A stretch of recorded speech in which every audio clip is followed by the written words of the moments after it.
imeharibiwa. Hakuna mali ya serikali iliyoharibiwa. Hakuna mwananchi pamoja na kukamata ambaye labda kwamba pamoja na kukamata lakini hakuna aliweza kuumizwa. Wote tuliwatia bila masharti. Tulibaki na wale ambao tuna ushahidi nao.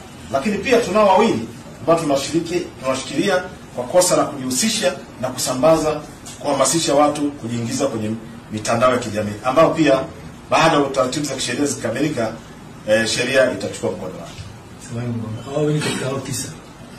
Tisa hao ndio walikuwa wanajihusisha na swala la uchomaji wa matairi.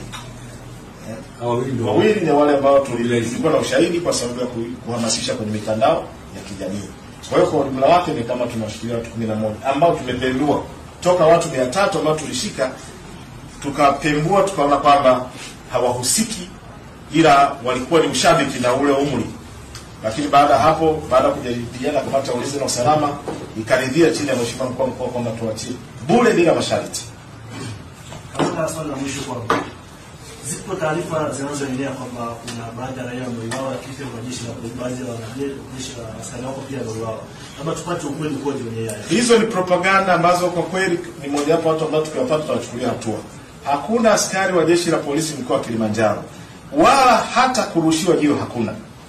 Hakuna mwananchi mkoa wa Kilimanjaro ambaye ameuliwa. Bahati nzuri hospitali zipo, mnaweza mkaenda. Na nyinyi si watu wa ndugu, hakuna mtu aliyepita au akaja jeshi la polisi kusema hajamuona ndugu yake. Kwa hiyo tulifanya kazi kwa kuzingatia nidhamu, haki, weledi na uadilifu.